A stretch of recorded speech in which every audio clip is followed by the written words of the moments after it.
Put on your raiding pants, everybody, because Jocelyn and I have spent at least 2 days in the Tomb of Sargeras. It's time for a new episode for Azeroth. Welcome back, Joss. Thank you, Garrett. I'm excited about my raiding pants. Sadly, they're old and stinky because I haven't gotten a single damn piece of loot to drop. Yeah, I haven't. I did get one piece of loot last night. I got a new relic for my artifact, so. Nice. I could actually use a few new relics for my artifact, so I would have been pretty excited about that. Or anything except artifact power. Yeah, I know. I still have old trinkets. I never did get the trinket to drop from Star Augur in Nighthold. So I have like really low level. I think one's actually like an 865, like no on use effect or no on equip effect or anything. It's just like, here's a bunch of intellect. So I really need to replace stuff, but I was having bad luck with rings, so much to the fact that I actually went and bought one of those, what is it, like 5,000 nether shard, yes, created the 880, ring. I think. Yeah. It was an upgrade for one of my rings. On my main this week, but yeah. So Tomb is out. We have 5 bosses down, 6 bosses down. We have 3 left. 3 left. Okay. So I think five down, 3 left. I think 5 down, 3 left. Okay. And I was late to the raid last night, so I missed Sisters of Elune. You did, which made me so sad because, like, I didn't think you were coming. You were marked as tentative, and so we started pulling trash and stuff, and we got into the room where the sisters' boss is, and I was just like, this is exactly what Garrett wanted to see in this raid. It is the, like, Temple of Elune, that night elf aesthetic. It's, like, the abandoned underground full of ghosts. I was like, Garrett just needs to see this, and you weren't there.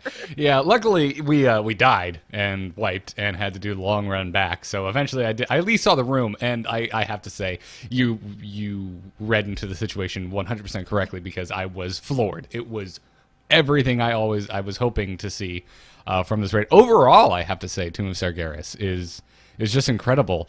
Leading up into it, I was a little concerned. We just got out of Nighthold. It's been a lot of high elf architecture, but the Tomb of Sargeras, I don't know, it's just so much more austere than anything we saw in Nighthold, it seems to me. Yeah, and it's also got a good variety as well, because the first part of the raid is actually like the sunken, broken down Naga part. So there's a lot of that, like ropes and shells and, coral and that kind of stuff, as well as the boss that you actually fight in like a dome, and I forget it again, but it's the dungeon from Kata. It was the Neptulon where Neptulon at the end. gets yoinked through. So it's very much like that aesthetic. So I was worried because I thought it was going to be like super green, all fell all the time, and I was like, ugh.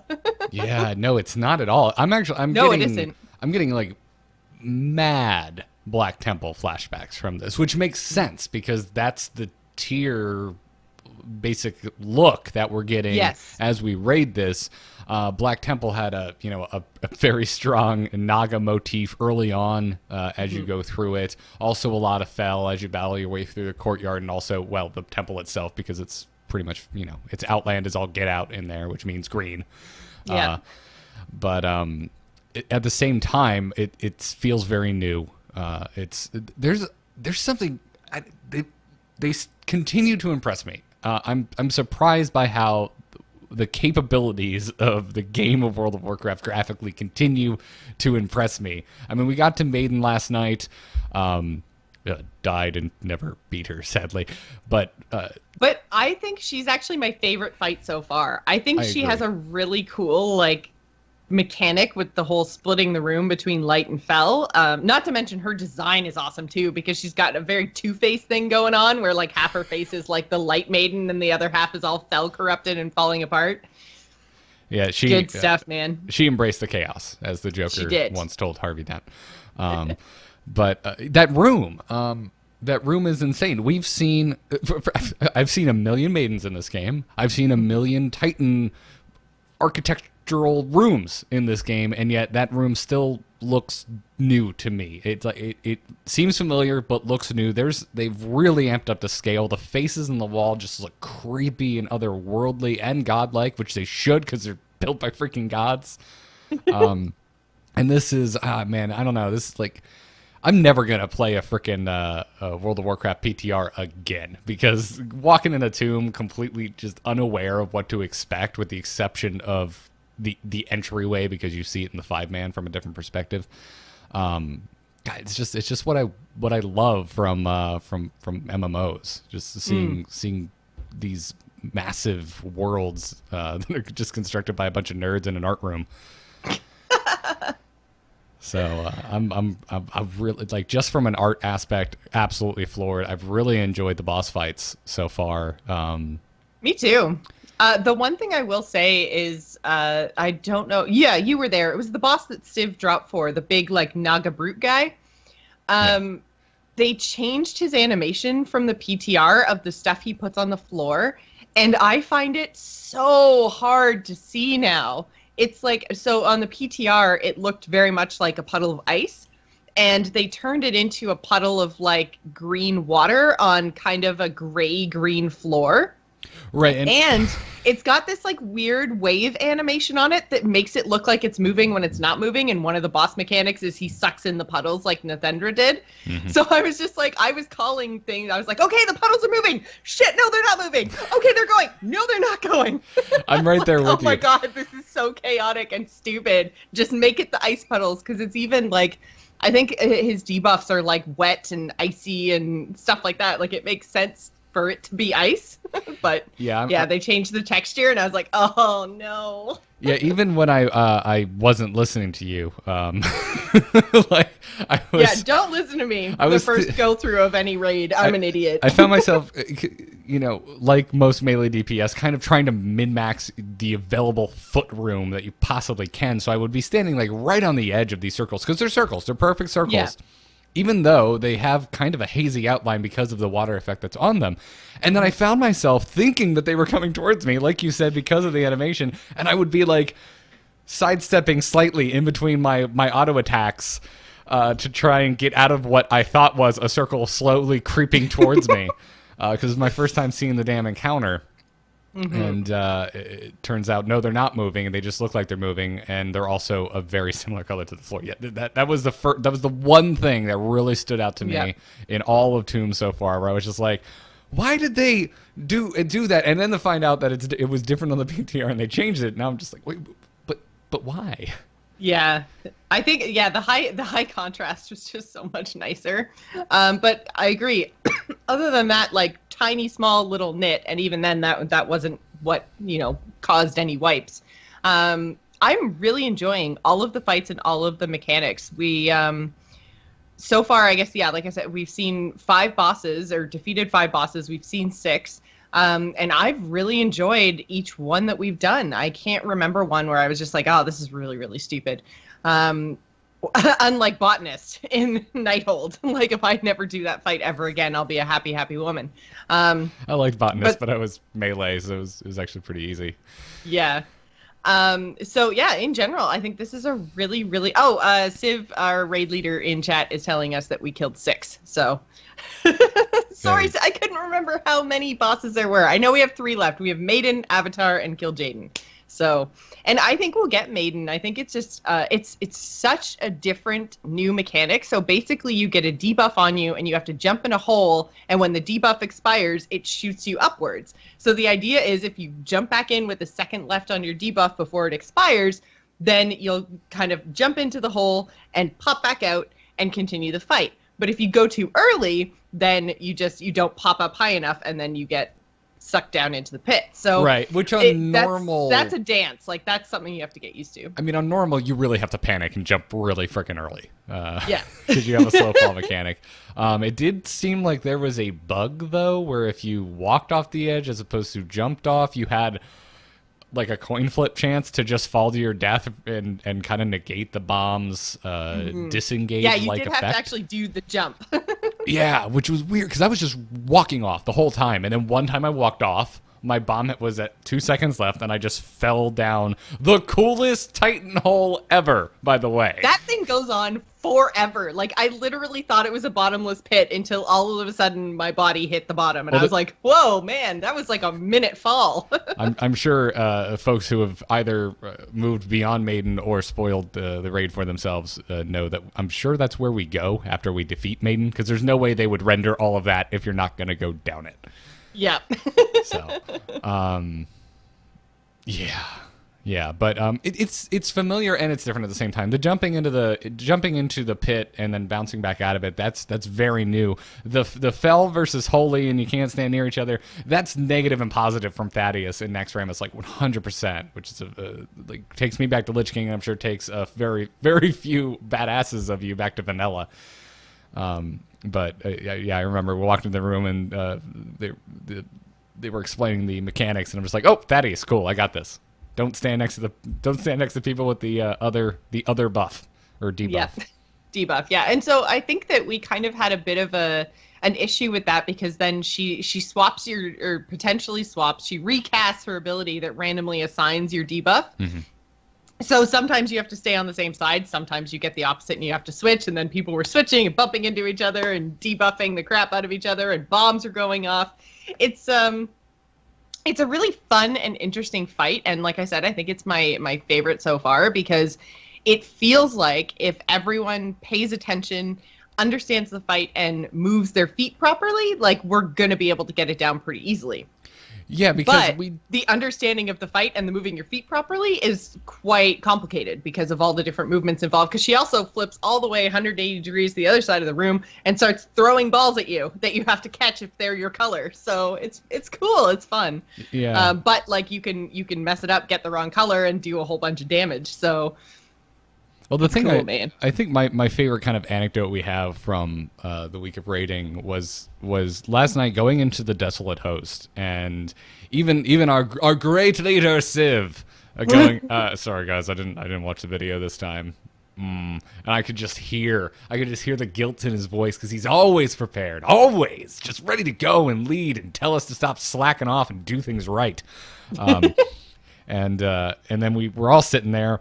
We're all like the fight's being explained to us, and even the people doing the explaining are stopping and like, oh, I think this is how it works. I'm not sure. And then like I pull up the Fat Boss guide, and it starts with the Desolate Host is widely considered by many to be the most difficult and like complex fight in Tomb of Sargeras.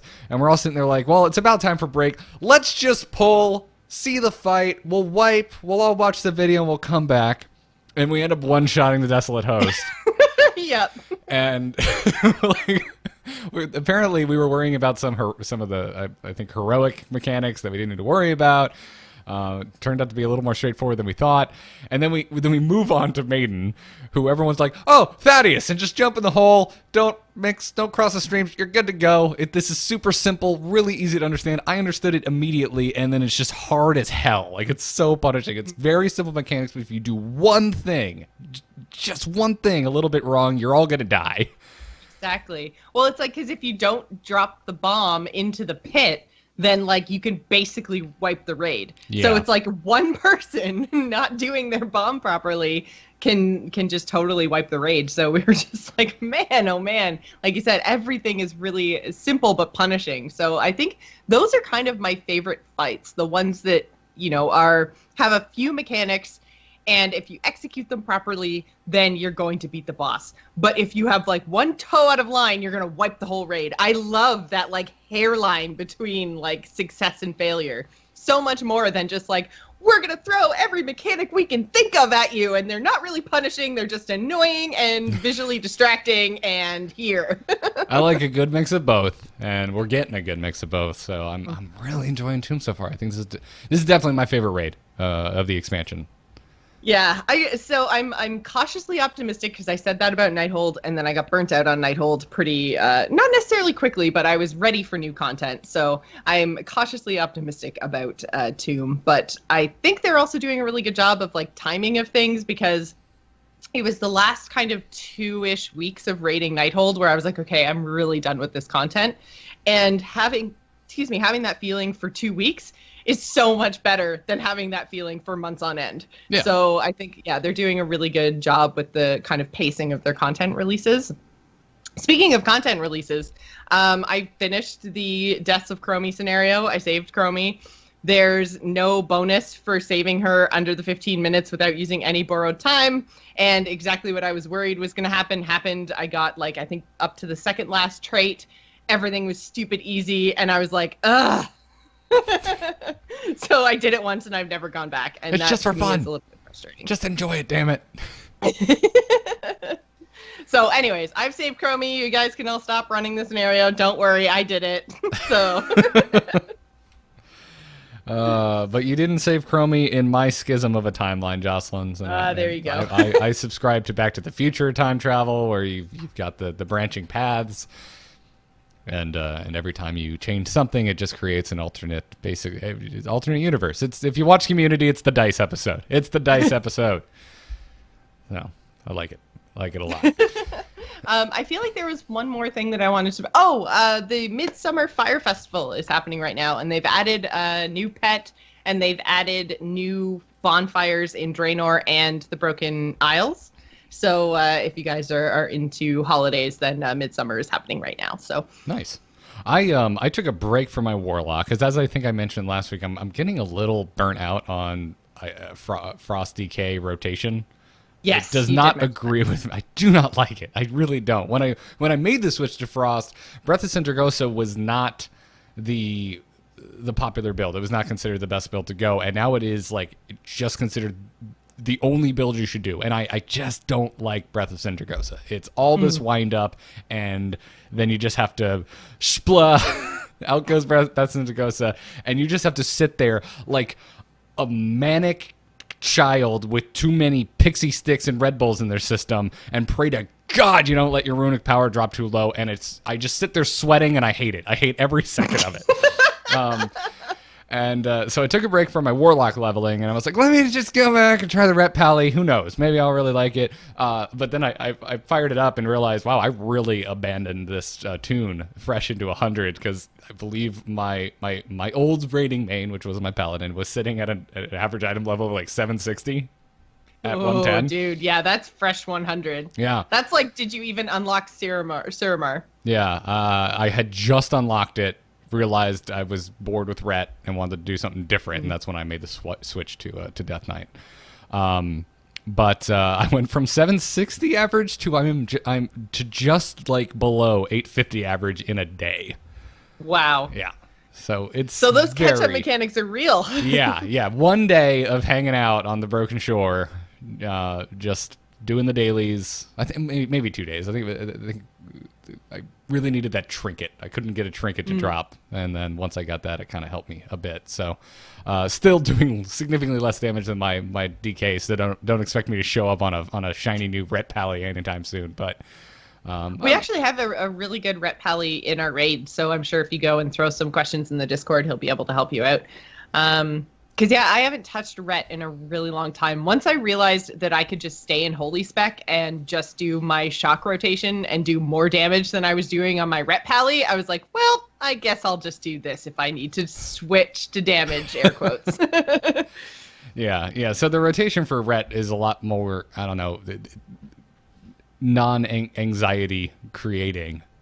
So I could go there. I've also tried on Holy. So next time I raid with you guys, which for both of us will be a week because we're traveling for right. Actually, I'm going to be. I think July 4th is the first day I'm actually back in Canada, and then I don't think we're doing a raid because you guys have holiday fireworks things to do. The independence of our country to celebrate.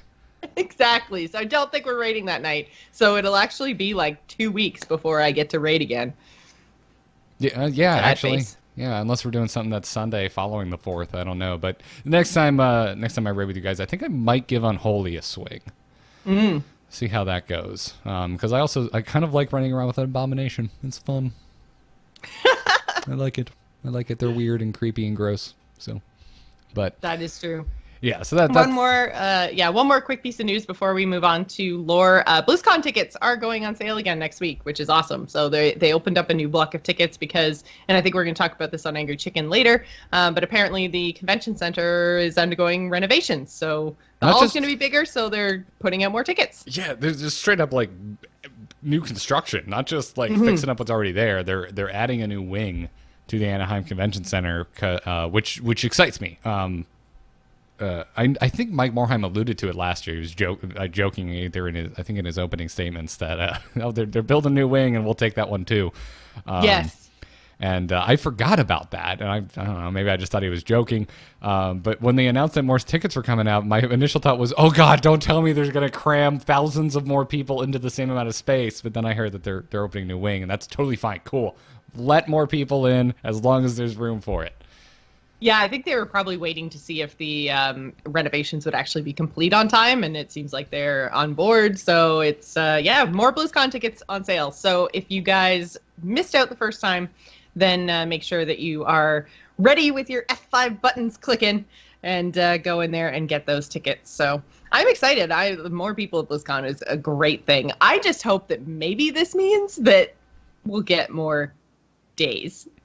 Not this year, but maybe next year. I mean, definitely not this year. Bigger. If they're going bigger and bigger and bigger, then just go longer too. The longer I seem to live, the more of my friends get hired by Blizzard. So the more, like, every year I get the sense of BlizzCon for Blizzard employees is insanity and a lot of work. So I'm not sure Blizzard is as excited about adding a third day as the attendees of BlizzCon are. How much more work could it possibly be? Yeah. Only one more day of catering to now, what was the old attendance? Like 27K? So we're probably going to push this over 30 now with the new, maybe it was 24. Yeah. But yeah, one more day where you have to cater to easy almost 30,000 people. Probably over 30,000 if you include staff and everything. So I don't know. This is the equivalent of like saying people need to put a new feature in their game. It's like, how hard could it be? Just flip the tournament mode button. Yeah, exactly. I have put on. Like, how hard could it be? Just give us another day of BlizzCon. I've helped put on firesides, which are fine, and I just kind of show up and help admin. But I have planned my own convention once for 100 people, and it was insanity. So I can't even imagine what trying to pull off something like BlizzCon is like. But if you're already doing all of the work to do one day, then would it really be that much more to just add another day? Like, I feel like the majority of the work goes into like the foundation. And then once that foundation is there, you can just add, like a couple more panels, a couple more tournaments, like easy. No, don't add more tournaments. Just spread the ones you already have out so I can see them. Well, no, but that's what I mean. Like, you could actually, put like the Warcraft stuff on day 1 and then like the hero stuff on day 2 and the Hearthstone stuff on day 3 or something, and just like spread it out a little bit more. Because with everything on 2 days, you can't see it all. No. But if you spread it out. You can't. It's. I mean, as far as esports is concerned, I think it's difficult to take that all in whether you are there or not. Because, I mean, even if you're at home trying to watch that kind of... It's like DreamHack Weekend 2 weeks ago. You couldn't keep up with everything because it was happening simultaneously. The same thing is true of BlizzCon. Yeah. Only chances are, if you're a Blizzard fan, there's probably at least 2 Blizzard games you care about the pro scene of. So... It's always a pain, but I also completely understand any reluctance to add on a third day. Yeah. But I also don't care and I want it, so there's that. Yeah. All right, before we move on to lore, we want to remind all of you that we do have a Kickstarter up for our other podcast that bred this podcast, Embrace the Spoilers, our spoiler podcast, where we've covered shows, movies, and also video games, mainly World of Warcraft. But we are kickstarting a new season of Embrace the Spoilers where we're going to cover Game of Thrones Season 7 and some other rad things if we hit some stretch goals. We're very close to funding. There are 17 days left to go. So if that sounds interesting to you, Jocelyn and I, spoiling Game of Thrones, possibly going on to spoil things like, I don't know, the new Spider-Man movie, or forcing Jocelyn to watch the original Indiana Jones trilogy. I mean, not that we're really twisting her arm, but why not? Why not make a podcast about it? check it out. It's bit.ly/embrace-the-spoilers to go and support a new season of ETS. Now, let's move on to this week's lore segment where we'll be talking about the Warlock Class Hall campaign, which I have seen just the beginning of. It's very much, I think, probably the shortest that we've seen so far. There isn't too much story there, and I feel like there's probably going to be warlocks being like, what are you talking about? But I think compared to some of the other class halls that we've seen, this one it fell a little bit short for me. There's some cool bits, but I think especially when, because this is yet another class campaign that at some point goes to Niskara, so I feel like we're at the point now where we're just like, okay, Niskara again, okay. So it's kind of interesting, and especially if you did the Green Fire questline as a warlock in Pandaria, I think that you are going to get a lot more out of this campaign than people who haven't seen that content. So just keeping that in mind, basically the Legion invasion has begun. So the Council of the Black Harvest, which was formed during Mists of Pandaria with the Green Fire questline, has realized that their only chance is to grow stronger by tapping into the powers of the Twisting Nether. The council, like I said, formed after Deathwing's defeat in an attempt to harness all different powers they had witnessed. They are led by Kenrathand Ebbenlock, and the council split into teams to recover these powers. So this is the Green Fire questline. Kenrathad became completely corrupted by fell energy, and so he was banished at the Black Temple during the events of Mists of Pandaria. So the newest member of the council, the Warlock Adventurer, joins the council in a ritual led by probably one of my favorite names in World of Warcraft, Zelifrax Wobblepox. You have to say it like a gnome, Jocelyn. Where's your gnome voice? After hearing that, I can't do a gnome voice. Your gnome voice is the gnome voice to end all gnome voices. Gotta do a gnome voice. That's ridiculous. So a portal is opened, and the summoning brings forth Jagannath, who is a pit lord that Zelifrax fails to contain. Because he is a trifling gnome. Yes, exactly. And he gets, literally punted across the room. It's actually pretty funny. This is the Jaraxxus joke from TOC all over again, by the way. Yeah. Yeah, there's another reference to Wilfred later on. But so the council is captured by Jagannath, and they are jailed in the Dreadscar Rifts. This includes the Warlock Adventurer. Being spared the brunt of the attack, the Warlock is able to control the jailer long enough to free themselves and Ritson Flamescowl, who is then slain. The Warlock, with the help of the tortured demon Calidus, I think. I would go with Calidus. Frees the remaining council members, Jubeka Shadowbreaker, Shinfell Blightsworn, and Zinnin Smith, or Smythe. And Zinnin is actually kind of an interesting character. It's a Worgen character who basically witnessed, and I think it might have been Deathwing, witnessed the power and then fall of Deathwing and hasn't spoken since. So his helmet is actually this giant piece of metal just around his jaw.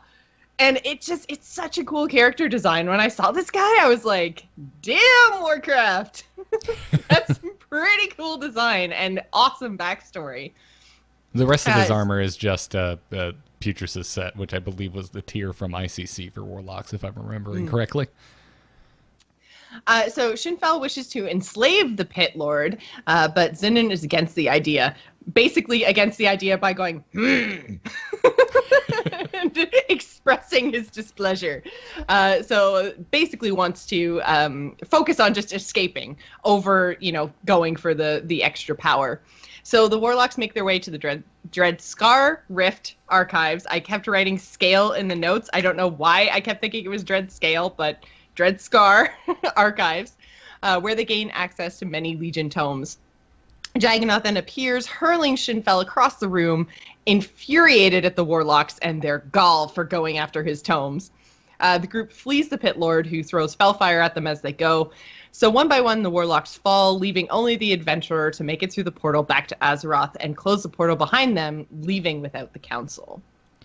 Which means it's time to locate a powerful artifact. And once you do, you have to go and return and take on Jagganoth, I don't know, and rescue the council.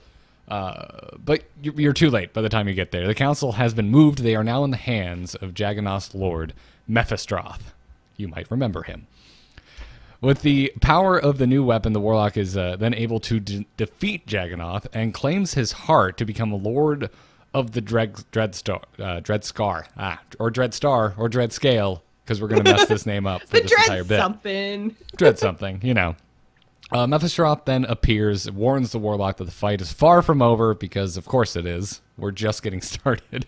And this is where I would argue that the Warlock quest, in terms of lore, might seem a little short, just because they got a serious level of badass out of the way right out the gate, which is, after this happens, all of the demons of the Dreadscar now answer to you. You, as a Warlock, have enslaved an entire Legion world. And that is what becomes your class hall. And I challenge any other class out there to defend your class hall as more badass than this setup. Well, and I think this is really badass, but at the same time, it's not necessarily like the Warlock casts a spell and is maintaining control over an entire planet, because that would be super badass. It's basically just because you killed the previous general, you are now the general, so they've sworn loyalty. So it's a little bit different. Still badass, because you still do control a Legion world. But all you had to do was kill an extremely powerful pit lord, carve out its heart, and use its heart to prove your dominion. Your worth. Yeah, that's true. That's so minor. That's so, that yeah. It should be totally cast aside as...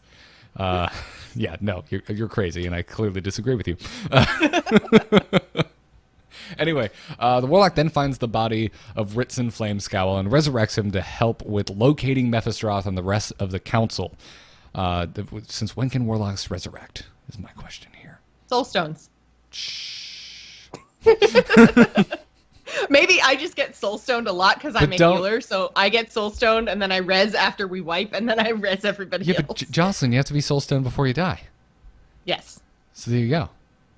I don't recall casting no, you don't. You don't have to be soulstone before you die anymore. Oh, really? Yeah. shows how I only soulstone myself on my Warlock because I'm leveling, so I didn't know that. I feel like it's a new-ish change. I don't think it's as new as Legion, but I think it might have been a Draenor change. I don't know. But anyways, yeah, no, somebody doesn't have to be alive anymore. Go easy on me, hardcore Warlock players since vanilla. Go easy on me.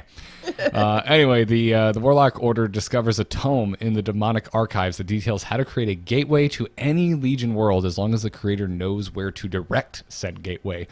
Kira Iresoul is a powerful Warlock with knowledge that could help direct the portal, so the Warlocks, obviously, go out to find her, Warlock Adventurer specifically. She shares her knowledge of bloodstones, powerful items that need to be fed with the, of course, blood of demons in order to function. As of right now... It's so nice that they put it in the name. Like, I mean, you find this rock and you're just like, oh, how do I use this? Maybe I'll try blood. Yeah, but what if you didn't try demon blood first? Then, I mean... They're warlocks. I feel like killing a lot of random things to test things is kind of what they do. So. Nope, it's not a goat. It's not a goat bloodstone. Nope, not a squirrel bloodstone. Nope, not a worgen bloodstone. Oh, demon. Oh, yeah, probably should have went with that first. Anyway, shares her knowledge of bloodstones and does not make a long-winded, stupid joke like I just did. As of right now, the stone kills the demons Kira intends to enslave, but she resolves to keep working on the powerful blood magic. So Kira returns and helps create a gateway that points you to, you guessed it, Niskara! Yep, back to Niskara. Yep, back again. This Niskara timeline is getting more and more complicated. But upon arriving on Niskara, the Warlock is able to free Zinnin and Jebecca, but Shinfel is gone. She's been taken by the Dreadlord and must be found because if the demons break her, they'll be able to mount an attack on the Dreadscar Rift itself, potentially wiping out the Warlock Order completely. So the Warlock should be able to summon her, but will need an anchor made of powerful soul shards to do it. They also need an unclaimed soul that acts like a beacon to pull her through the twisting nether, which the Warlock gathers from the amalgam of souls in Blackrock Hold. Kira and Ritson assist the Warlock in the summoning ritual and bring Shinfel to the Dreadscar Rifts, but she's under a spell and her mind remains with her captor.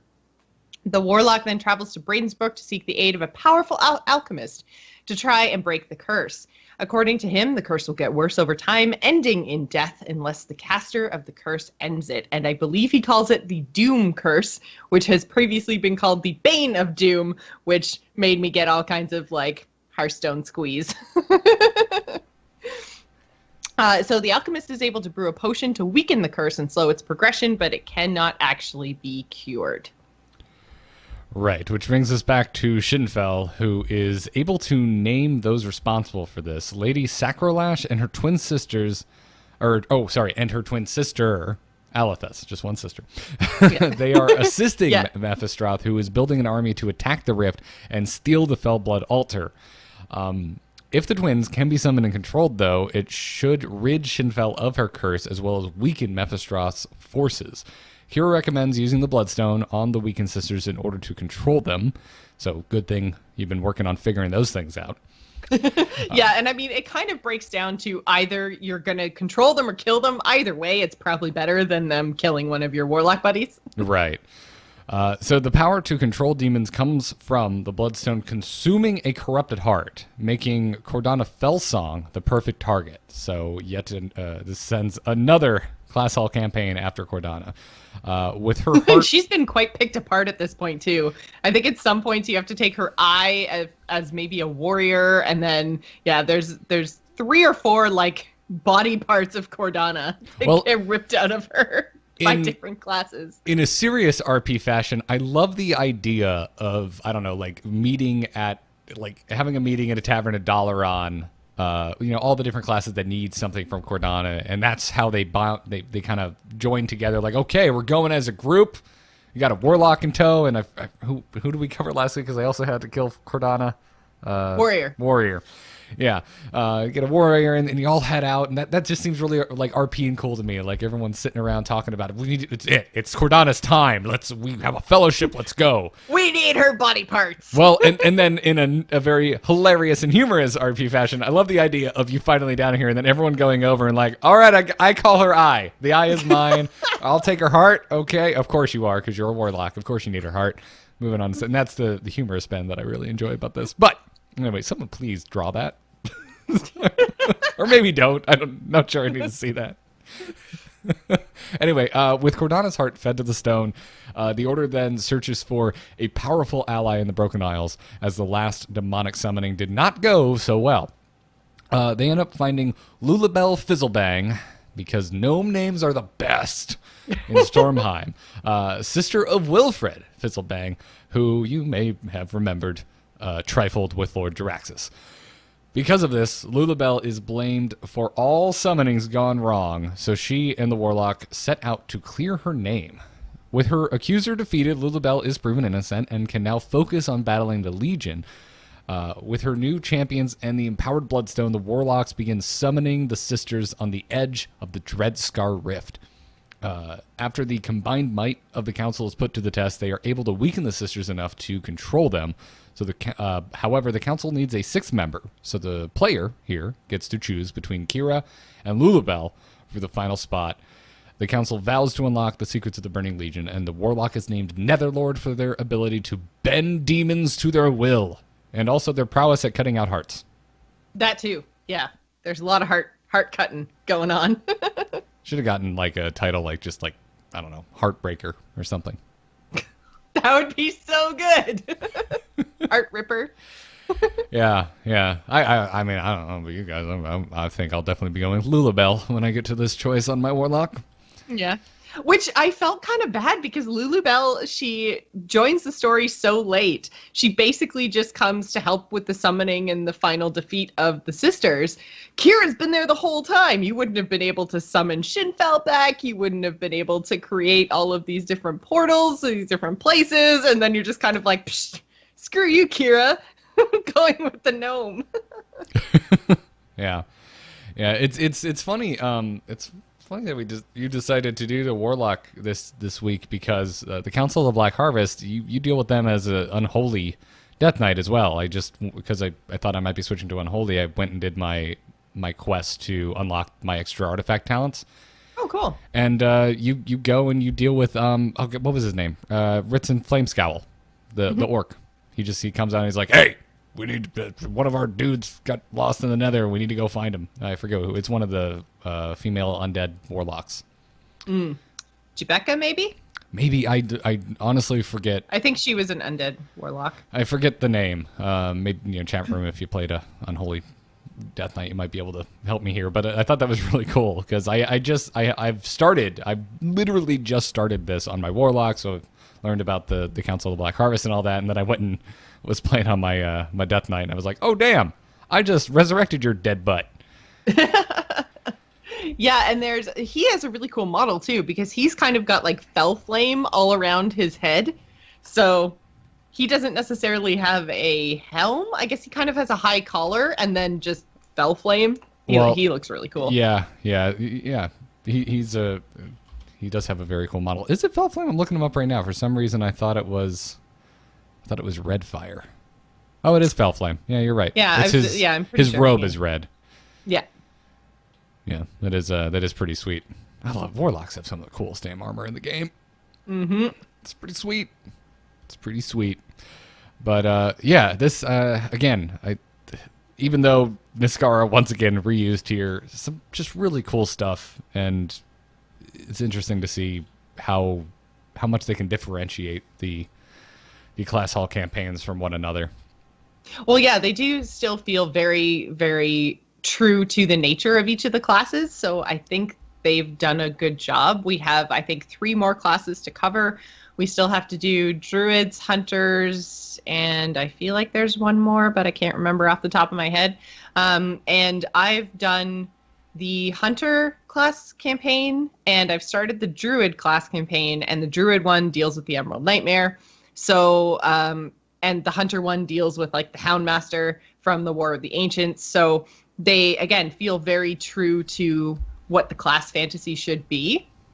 And you're right, they differentiated the class campaigns very, very well. Like they are very different, as much as they follow the same sort of template where like you establish your order hall, you get your followers, you send them out on a few missions. Like it has all the same story beats, but all the stories are really different. So. Yeah, it's Monk, by the way, was the other class you. Oh, Monk. Okay, great. Yeah, and not every class goes to Niskara, but they all follow the same pattern of things that you have to do. It's like, quest line, order hall established, champions, send the champions out on things, another little quest line, get some more champions, send them out on more things, go kill some dungeon bosses, end of thing quest line with big boss kill.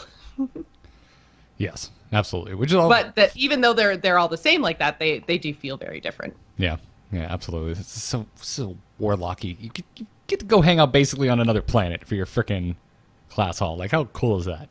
And I'm fairly certain the sisters were a raid boss at some time, possibly Burning Crusade, but possibly not. So I think that you actually basically get to enslave a raid boss, which, like you were talking earlier about how badass warlocks are, going from having to try to kill something with 40 people all the way to making it your slave, that's a pretty powerful move. Yeah, they were Sunwell Plateau. Sunwell Plateau. That was them. If you're having trouble remembering them, if you've been to BlizzCon and seen 2 ladies dressed up as scantily clad, sexy Eridar, that's them. So there's that, and that's going to wrap it up for this episode. As a matter of fact, we not doing emails this week. I don't really have any new ones that aren't just lore suggestions. So if you would like to send some things over to our inbox for the next episode, send them to fastpodcast@gmail.com. There will not be an episode next week as we will be traveling back from Nerdtacular and then also dealing with things like, I don't know, celebrating the independence of America. At least half of us will. Yeah, my independence celebration actually happens when I'm down in Nerdtacular, which it's Canada's 150th anniversary, so I'm actually kind of sad that I won't be up here because there's a lot of really cool events that are planned, but I'll be with my friends, so I'll be more than happy to raise a glass to Canada with you. Yay! All right. Around or back and forth across the table, because there's only two of us, so it's not really around. But Jocelyn, where can folks find you when you're not doing for Azeroth? You can find me on Twitter and Twitch. I'm at JossPlays. You can also find links to everything I do at jossplays.com. Nice, short, sweet. Follow this podcast on Twitter at FazPodcast, F-A-Z Podcast. And subscribe on iTunes, Google Play, youtube.com/AMOTV, wherever it is you would like to subscribe. You can follow me on Twitter at GarrettArt, and every other podcast I do, including this one, can be found at amove.tv. Go and check it out. That'll wrap it up for this week. Best of luck, everyone, hitting the tomb for their second week, or possibly for their first. I think I'll hit LFR tomorrow, right? The first wing opens up tomorrow? As far as I know, yes. Yeah. We get the first swing tomorrow, and then I think there's a 2-week break before the next swing, so... Yeah. And for chat room asking, we're not planning on a live for Azeroth from Nerdtacular. We are planning on a live Angry Chicken from Nerdtacular. I'm just waiting to hear back on when we can fit that in, but it should be happening. Anywho, that will wrap it up. Thank you, everyone, for tuning in. We'll see you in 2 weeks' time. And as always, good luck and have fun.